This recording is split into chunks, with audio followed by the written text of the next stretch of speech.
By a show of hands, how many of you have unfriended people on social media because they said something that you didn't like, maybe about healthcare or politics or food? And how many of you know at least one person that you'd avoid talking to because you just don't want to talk to them?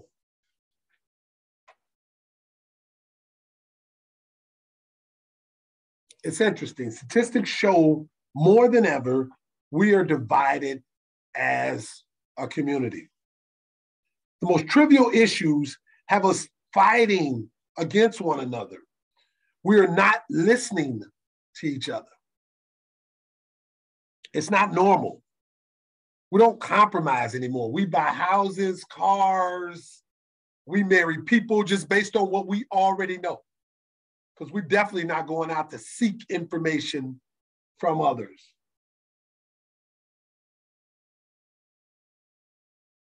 Statistics show that the average teenager sends over 100 text messages per day. To me, that means that they're literally not communicating with each other face to face. I can imagine that there are people who go an entire day and only communicate via technology. There is zero face-to-face interactions. And in some cases, we're okay with that.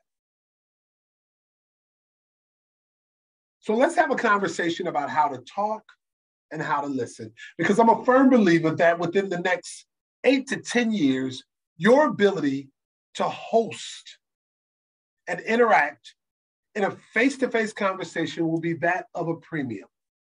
It is important that we continue to develop our interpersonal communication skills that allow us to have coherent, in-person conversations. So I want to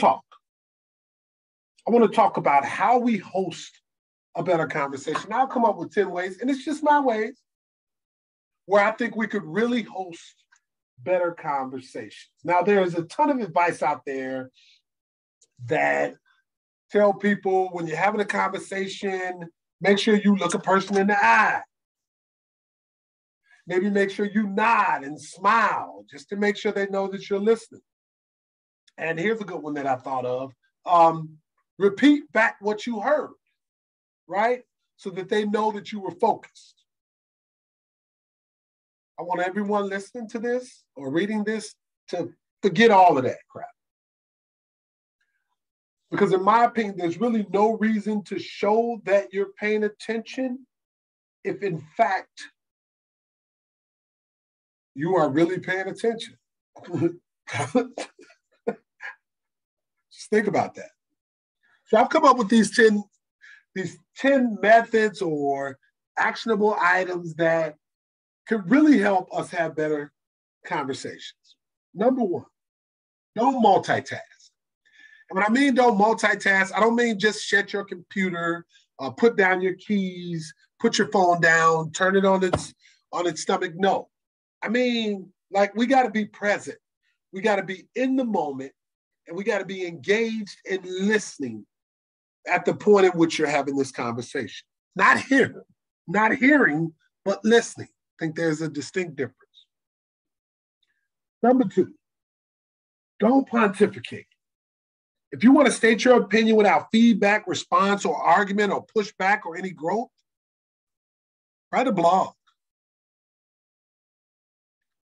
I actively try to enter every conversation assuming that I have something to learn from that other person. The great M. Scott Peck, look at me quoting people. He said that true listening requires the setting aside of one's self. Think about that. The setting aside of oneself. Sometimes this means setting aside your personal opinions. And what I notice is that when, as an audience, sensing this acceptance, the speaker becomes more vulnerable, right?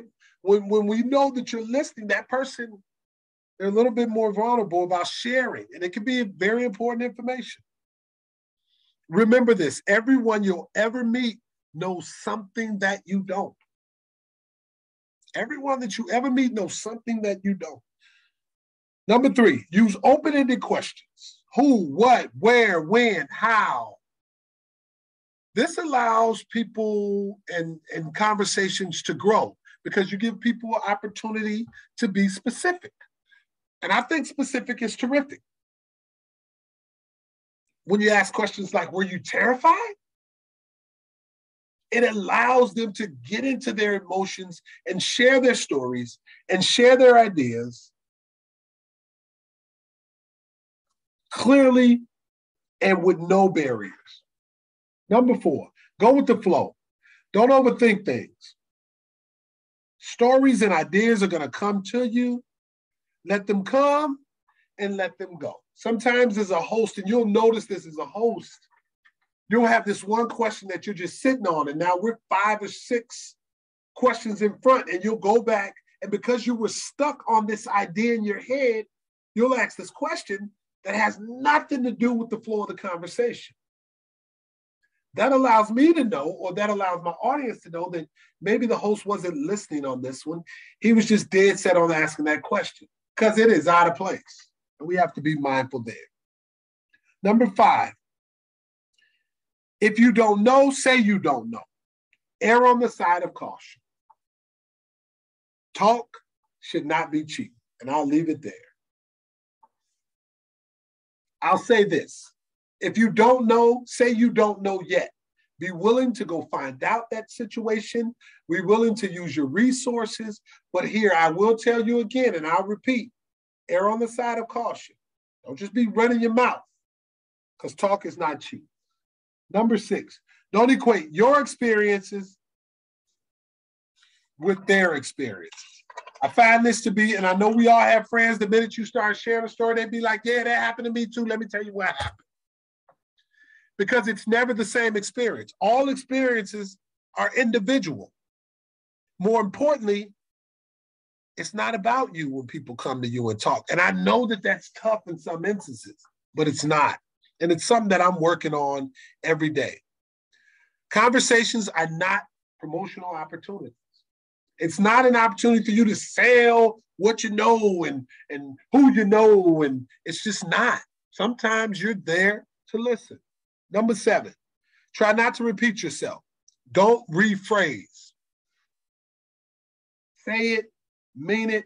When I talk to students, I often tell them, hey, be willing to explain your decision, but don't defend it.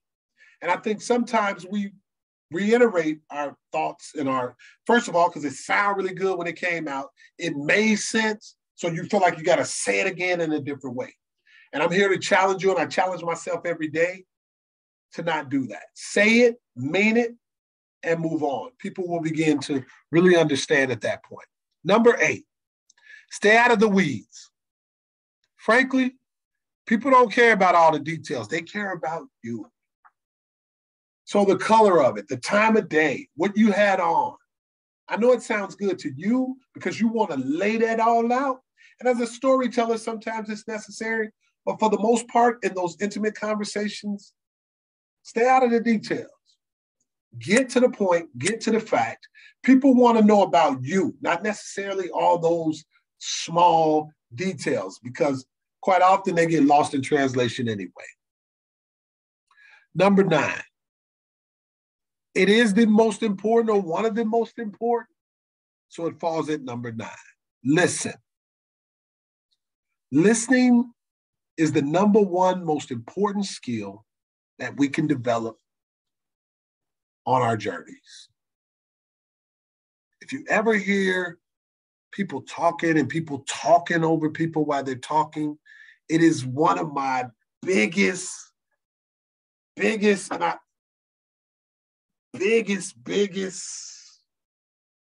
opportunity. Like, don't talk over me. I will sit in dead silence and allow you just to talk yourself out. Because there is no way that we can host a conversation when you're just talking over each other. Now, I know you had them days when you fellowshipping and y'all out, and you and your guys just out, y'all kicking it and y'all yelling, trying to make your point. But it's always that one person whose voice makes it through, and we wind up listening to them. Because at some point, everybody just talking over one another, it just don't make no sense no more. Listen. And number 10, prepare to be amazed. Be brief, be interested in other people, and know that everyone has a hidden, amazing thing about them. It makes me a better host. I keep my mouth closed as much as possible. I keep my mind open, and I'm always prepared to be amazed. And I'm never disappointed. In closing, guys, talk to people, listen to people, but most importantly, be prepared to be amazed. Step up to leadership, the Kiss Allen experience.